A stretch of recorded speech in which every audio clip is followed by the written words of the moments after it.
Hello, folks, and welcome to Kudlow. I'm Larry Kudlow. The lame duck spending omnibus bill has, without a doubt, turned into the ugliest omnibus bill ever.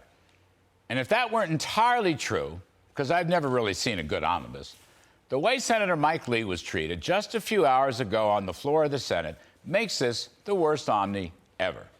Senator Lee will be here in a little while to tell you the whole ugly story, but I'm going to preempt him just a bit. Senator Mike Lee filed an amendment that would have extended Title 42. Given Joe Biden's open border catastrophe and lack of any real omnibus funding to solve this catastrophe, Mike Lee's amendment to extend Title 42 on both national security and public health grounds was a terrific move. Now comes this skullduggery, sort of thing that makes common sense Americans furious at Congress in particular and the D.C. swamp in general. Lee had the votes to pass his amendment. It would have been 49-48 in favor. But Senator Chuck Schumer stepped in to extend the voting time by another 8 minutes for some arm twisting. Well, guess whose arms he twisted? Kyrsten Sinema and Joe Manchin. Kyrsten Sinema, that recent well-known convert to independence, and Joe Manchin, who always talks a great game and then votes his party even though he's never gotten his permitting bill. Remember, he voted for the fraudulently named Inflation Reduction Act, and he told me and the rest of the world that he did it in return for a permitting bill that would open the oil and gas spigots and run a pipeline in West Virginia and presumably other pipelines to help ameliorate our energy crisis. Yeah, never got that. So Mr. Schumer took Ms. Sinema and Mr. Manchin aside for a little while. And immediately thereafter, lo and behold, they changed their votes. That's right.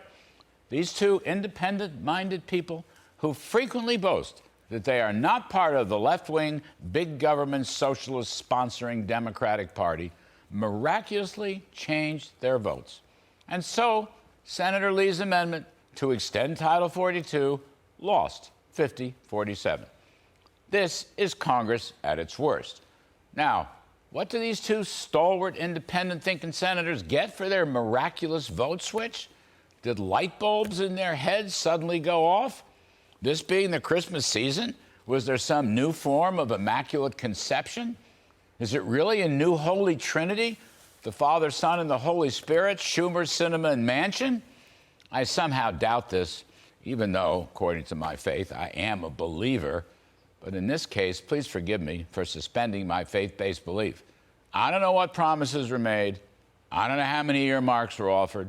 I don't know what kind of special pork was put on the table. But I will just say the Sinema Manchin switch to defeat Title 42 was indeed not some sort of holy Christmas season miracle. Although, maybe I need a rethink here because perhaps Christmas came a few days early for Ms. Sinema and Mr. Manchin.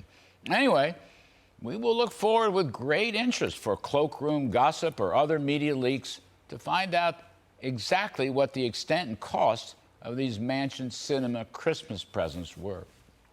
One other point about this grisly story. Senator Mike Lee is a very smart guy for a whole bunch of reasons, but one reason is that extending Title 42 would be a poison pill for House Democrats, and the whole omnibus bill would have probably gone down as a result.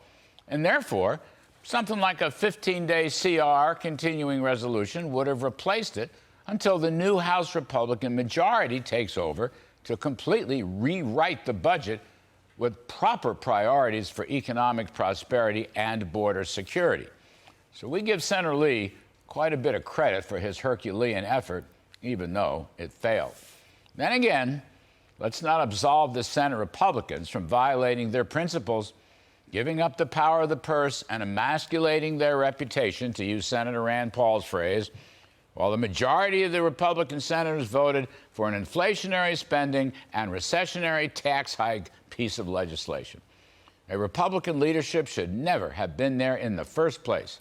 By the way, Senator Ron Johnson's amendment to eliminate earmarks was defeated, and Senator Rand Paul's amendment to restore budget caps was also defeated. This whole story is a very sad and sordid episode on all accounts. You know, sometimes you just don't know which is worse, the Republicans or the Democrats. Honestly, hate to say it, but right now it looks to be true. I'd love to give all you viewers a lovely Christmas present, and I surely send my heartfelt season's greetings to everyone. And I know the forces of good will eventually triumph over the forces of evil.